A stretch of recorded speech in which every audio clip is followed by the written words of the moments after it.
Effective teacher. Effective teaching के लिए अगर हम देखें, टीचिंग मोस्ट इम्पॉर्टेंट प्रोफेशन है जो कि बच्चों में ना सिर्फ नॉलेज ट्रांसफर करते हैं बल्कि उनमें वो वैल्यूज, वो एथिक्स, वो कोड ऑफ कंडक्ट भी ट्रांसफर की जाती हैं, जिसके थ्रू बच्चे फर्दर एजुकेशन कैसे हासिल कर सकते हैं, अच्छी लाइफ कैसे स्पेंड कर सकते हैं और अच्छी एजुकेशन में किस तरह से वो कंट्रीब्यूट कर सकते हैं कि वो अच्छे से अच्छी एजुकेशन हासिल कर सकें, तालीम हासिल कर सकें। टीचर्स किसी भी सोसाइटी, किसी भी प्रोग्रेसिव सोसाइटी में बहुत ज़्यादा इंपॉर्टेंट रोल प्ले करते हैं, क्योंकि उनके कंधों पे ये बहुत ज़्यादा बड़ी रिस्पॉन्सिबिलिटी होती है कि वो पेरेंट्स से हट के बच्चों में ट्रांसफर नॉलेज भी देते हैं और उनके लिए सोर्स ऑफ जो नॉलेज के साथ साथ उनमें वैल्यूज़ भी ट्रांसफ़र करते हैं। और टीचर का रोल किसी भी सोसाइटी में बहुत ज़्यादा सिग्निफिकेंट, बहुत वैल्यूबल, बहुत इंपॉर्टेंट है, क्योंकि टीचर्स ही है जो कि किसी भी बच्चे की पर्सनालिटी बनाने में बहुत ज़्यादा इम्पॉर्टेंट रोल प्ले करते हैं। क्योंकि स्टूडेंट्स बहुत ज़्यादा जो टीचर्स उनको प्यार, इफेक्शंस के साथ उनके अपने कैरेक्टर्स, अपनी पर्सनालिटी उनमें के साथ उनको पढ़ाती हैं, उनमें कॉम्पिटेंसी का लेवल इंक्रीज करते हैं, उनमें मोरल कमिटमेंट इंक्रीज करता है, तो वो उनकी लाइफ में बहुत ज़्यादा इफेक्टिव रहता है। कैरेक्टरिस्टिक्स अगर हम देखें इफेक्टिव टीचर्स की, तो वो जो इफेक्टिव टीचर है वो सिर्फ प्रैक्टिस के थ्रू ही बन सकती है। स्पेशल जो गाइडेंस होती है वो उनको मेंटर्स या एडमिनिस्ट्रेटर्स बनाने के लिए प्रैक्टिस की बहुत ज़्यादा ज़रूरत होती है, क्योंकि जब आप इफेक्टिव टीचर्स तभी बनते हैं जब आप थ्रू आउट द जो आपकी टीचिंग लर्निंग जर्नी है उसमें प्रॉपर तरीके से अपने टीचिंग पे रिफ्लेक्ट करते हैं, मैं किस तरह से पढ़ा रही हूँ, मेरा किस तरह से मुझे पढ़ाना है, क्या मैं पढ़ा चुकी हूँ, तो उन सारी चीज़ों पे रिफ्लेक्ट करना, अपनी चीज़ों को अंडरस्टैंड करना, अपनी चीज़ों के बारे में सोचना। इफेक्टिव टीचिंग सिर्फ ये नहीं है कि आपने प्रॉपर तरीके से लेसन डिलीवर कर दिए, बच्चों में एक्टिविटीज़ करवा दिए, बल्कि अपने टाइम को किस तरह से कवर किया, आपने किस तरह से क्रिएटिव वे में टाइम को स्पेंड किया। इफेक्टिव टीचर में जो कैरेक्टरिस्टिक्स होने चाहिए, मजाक का एलिमेंट होना चाहिए, sense of humour, positive attitude रखें, हर एक चीज़ को अच्छे तरीके से पॉजिटिव वे में बच्चों को सिखाएं, बच्चों से एक्सपेक्टेशंस बहुत ज़्यादा हाई रखें और अपनी जो कैरेक्टर है, अपना जो काम है, अपनी जो प्रोफेशन है, जो उसमें जो स्टाइल है टीचिंग का, उसमें कंसिस्टेंसी बहुत ज़रूरी है, फेयरनेस बहुत ज़रूरी है, फ्लेक्सिबिलिटी बहुत ज़रूरी है। तो वॉकर डिफाइन करते हैं इफेक्टिव टीचर्स को कि ये वो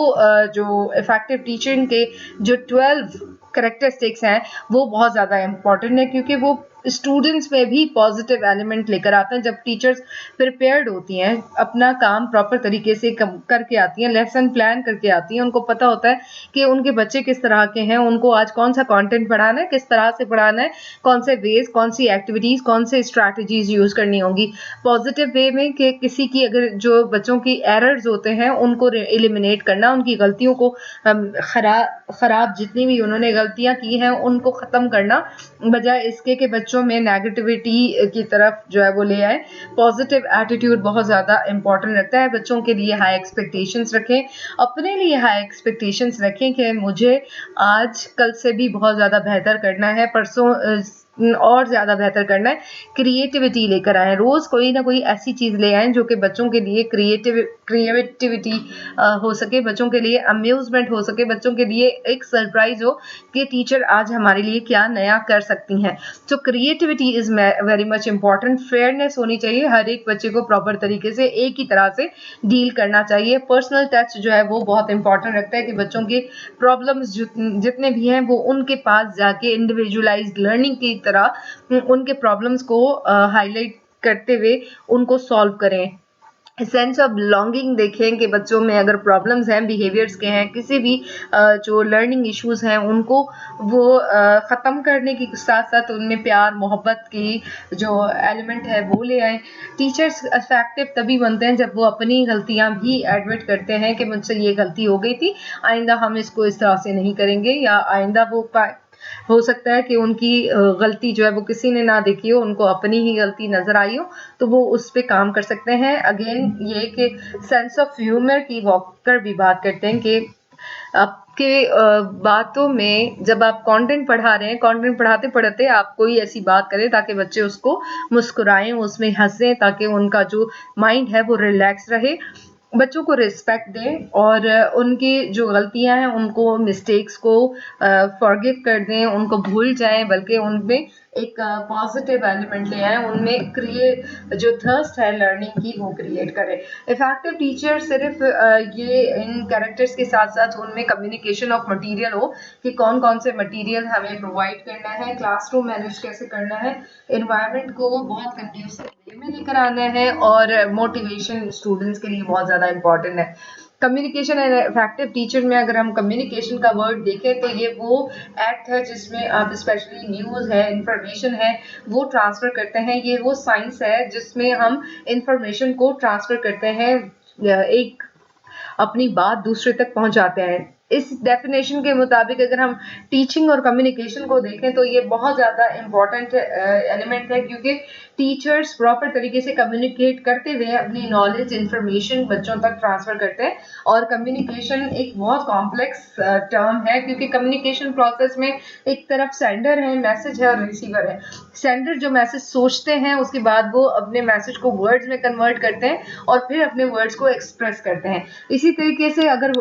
मैसेज जो है वो वर्बल और नॉन वर्बल हो सकता है, चैनल हमारे डिफरेंट हो सकते हैं कि कम्युनिकेशन के चैनल में पर्सन टू पर्सन है, रेडियो है, टीवी है, रिटन मीडिया है। रिसीवर में जो है वो कोई आपका मैसेज देख रहा है या कोई मैसेज आपका सुन रहा है, साथ साथ आपका जो अटेंशन गेन करेंगे, अंडरस्टैंड करेंगे मैसेज को और फिर उसको एक्सेप्ट करेंगे। That is the receiver point of view. Non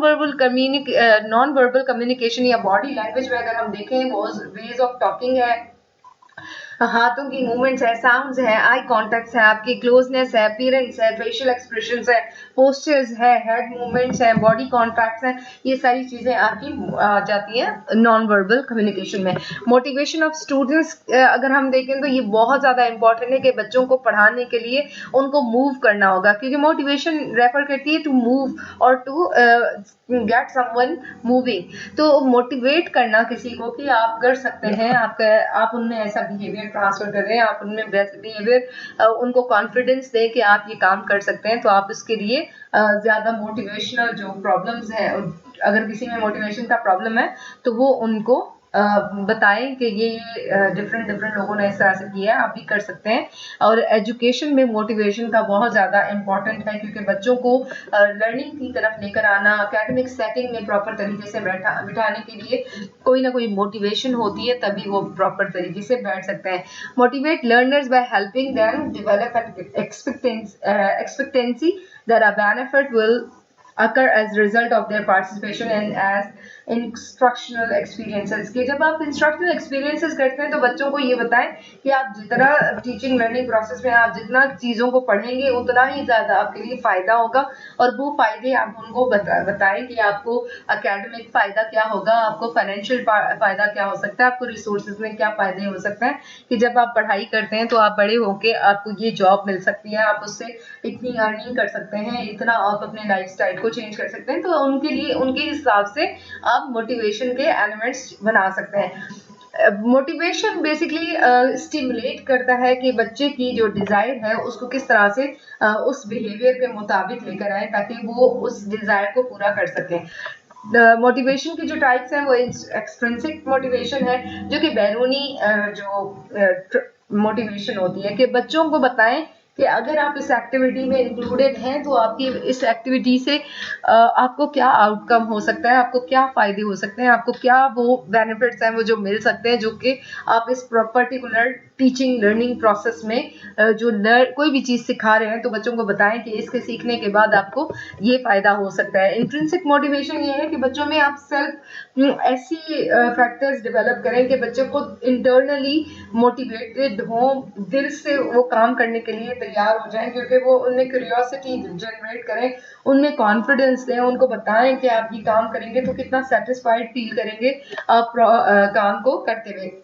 theories of motivation में अगर देखें तो बिहेवियरल पर्सपेक्टिव है, ह्यूमनिस्टिक पर्सपेक्टिव है। ह्यूमनिस्टिक पर्सपेक्टिव में ये है कि आप मैस्लो के हायरार्की ऑफ नीड्स में अगर देखते हैं तो मैस्लो बात करते हैं कि बच्चों की पहले आप फिजिकल नीड्स, फिर स्पिरिचुअल नीड्स और उनकी जो है वो सेल्फ एक्चुअलाइजेशन की नीड तक उनको ले जाएं कि किस तरह से बारी बारी उनकी नीड्स को एड्रेस किया जा सकता है। इसी तरीके से रॉजर्स मोटिवेशन थीरी है, कॉग्निटिव वे और सोशल वे ऑफ थीरीज जो है वो दी गई है मोटिवेशन के लिए। सेफली। और provision of environment conducive to learning में टीचर का काम ये है कि बच्चों के लिए प्रॉपर एनवायरनमेंट प्रोवाइड कर सकें जहाँ पे बच्चे प्रॉपर तरीके से बैठ सकें, उनकी फिजिकल कंडीशन बहुत अच्छी हो, टेम्परेचर, हाइजीन, एयर सर्कुलेशन और इंटीरियर डिजाइनिंग बहुत अच्छी हो, क्लासरूम की अरेंजमेंट बहुत प्रॉपर तरीके से की गई हो, लाइटनिंग हो, ऐसा ना हो कि बच्चे जहाँ बैठते हैं वहाँ पे लाइट का जो है इशू हो, बच्चे प्रॉपर तरीके से बोर्ड को ना देख सकें, बच्चे राइटिंग के टाइम पे जो है या रीडिंग राइटिंग के टाइम पे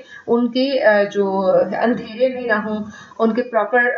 लाइटनिंग की कंडीशन हो, सीटिंग अरेंजमेंट बहुत अच्छी होनी चाहिए, कंफर्टेबल होनी चाहिए, टेम्परेचर जो रूम टेम्परेचर हो, अगर गर्मी है तो उसके हिसाब से बच्चों की कूलिंग एनवायरनमेंट प्रोवाइड करें, अगर सर्दियाँ हैं तो हीटिंग एनवायरनमेंट प्रोवाइड करें, और इसी तरीके से विजुअल एड्स जो है वो प्रोवाइड करें कि हर एक बच्चों को वो चीज़ें नजर आ सकें। क्लासरूम मैनेजमेंट वो टर्म है जिसमें बच्चों की जो मिसबिहेवियर है उसको किस तरह से डील करके उनको ठीक करके आप उनको टीचिंग उनको लर्निंग की तरफ मोटिवेट कर सकते हैं। मतलब इसमें टीचर्स वो टेक्निक्स अडॉप्ट करती हैं जिसमें बच्चों को प्रॉपर तरीके से टीचिंग लर्निंग प्रोसेस में इंक्लूड कर सकें, बच्चों को लैक ऑफ इफेक्टिव जो क्लासरूम मैनेजमेंट होती है वो बच्चों में बहुत ज़्यादा उनमें ये चीज़ आ जाती है कि टीचर्स अगर प्रिपेयर नहीं है तो प्रॉपर तरीके से हमें किस तरह से पढ़ा सकती हैं। तो इफेक्टिव क्लासरूम इंस्ट्रक्चर के लिए जो चीज़ बहुत ज़्यादा इम्पॉर्टेंट है दैट इज़ फिजिकल इन्वायरमेंट जो कि हम प्रोवाइड कर सकें बच्चों को, ताकि उनमें जो एलिमेंट है अच्छी जो टीचिंग तभी प्रोवाइड की जा सकती है कि उनके बिहेवियर को कंट्रोल किया जा सके, उनके बिहेवियर को कंट्रोल करने के साथ साथ दूसरों के लिए भी अगर वो प्रॉब्लमैटिक है तो उसको हम खत्म करके एक अच्छा एनवायरनमेंट क्लासरूम का बना सके। एफिशिएंट क्लासरूम बनाने के लिए बच्चों के लिए टीचर्स का टाइम मैनेजमेंट करना बहुत ज़रूरी है, एक्टिविटीज़ को मैनेज करना बहुत ज़रूरी है कि प्रॉपर तरीके से टाइमली एक्टिविटीज़ की जाए और उनमें टाइमली एक्टिविटीज कंडक्ट की जा सके। और नेचर या क्वालिटी ऑफ स्टूडेंट इंटरेक्शन जो है वो बहुत ज़्यादा पॉजिटिव होना चाहिए। अगर हम टीचिंग लर्निंग को अगर हम ये देखें कि लर्निंग और रिसर्च का प्रिंसिपल क्या है इफेक्टिव टीचिंग के लिए, तो उसमें जो सबसे पहले चीज़ आती है दैट इज टीच। टीच से T is for tailor for diversity, कि आप डाइवर्सिटी ले आए अपनी टीचिंग में, रोज एक ही तरह से बच्चों को ना टीच करें, कुछ वेरिएशंस ले आए, कुछ डाइवर्सिटी ले आए, पॉजिटिव बिहेवियर इनकरेज करें, अरेंज करें कि प्रॉपर एनवायरनमेंट हो। सक्सेस के लिए कौन कौन से एनवायरनमेंट की जरूरत है, किस तरह की टीचिंग लर्निंग एनवायरनमेंट होना चाहिए, टीचर्स को कैसे बिहेव करना चाहिए, स्टूडेंट के लिए सिटिंग अरेंजमेंट, जो फिजिकल एनवायरनमेंट है वो बहुत ज़्यादा इम्पोर्टेंस रखता है सक्सेस के लिए। और टीचर्स का काम ये भी है कि अपनी कंसल्ट करें अपनी जो कलीग्स हैं, पीयर्स हैं, ताकि उनसे फीडबैक ले सकें, उनसे वो प्रॉपर तरीके से कॉन्वर्जेशन कर सकें। फिर अपनी अचीवमेंट में अपने आप को हक करें कि हमने जितनी भी चीज़ें जो हमारे टारगेट्स हैं उनको अचीव कर दिया है। कुछ सजेशंस है क्लासरूम मैनेजमेंट के, उसमें ये है कि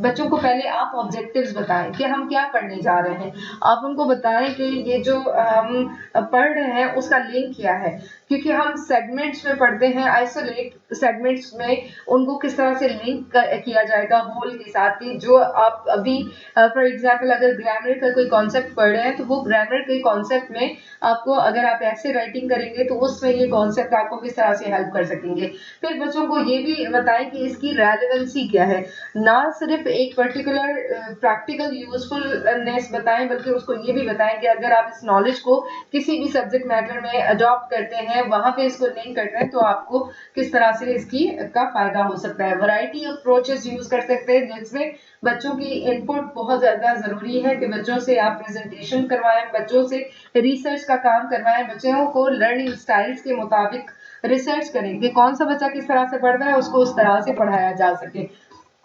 जो ट्यूटोरियल्स हैं वो यूज किए जा सके ताकि हमें पता चल सके कि इफेक्टिव टीचर वो है कि वो ट्यूटोरियल्स के थ्रू पता करती है, उनको समझ आती है कि स्टूडेंट्स को किस तरह से मैनेज किया जाएगा, उनको किस तरह से पढ़ाया जाएगा। अगर हम क्लासरूम मैनेजमेंट की डायमेंशंस देखें तो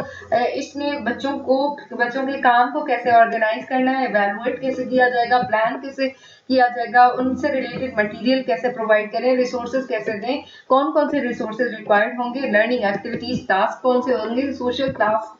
climate क्या हो सकता है. So for effective teaching we need to understand that all the things which are very much important for the teaching and learning processes to understand your knowledge. और अपने teacher effective teacher तभी बनता है जब वो प्रॉपर तरीके से अपने काम को रिफ्लेक्ट करता है, अपने काम का खुद मवाजना करता है कि मैंने किस तरह से पढ़ाया है और मेरे कौन कौन से स्टूडेंट्स के नीड थे जो कि मैंने एड्रेस किए हैं या नहीं किए हैं, ताकि वो उनको फ्यूचर में प्रॉपर तरीके से इफेक्टिवली उन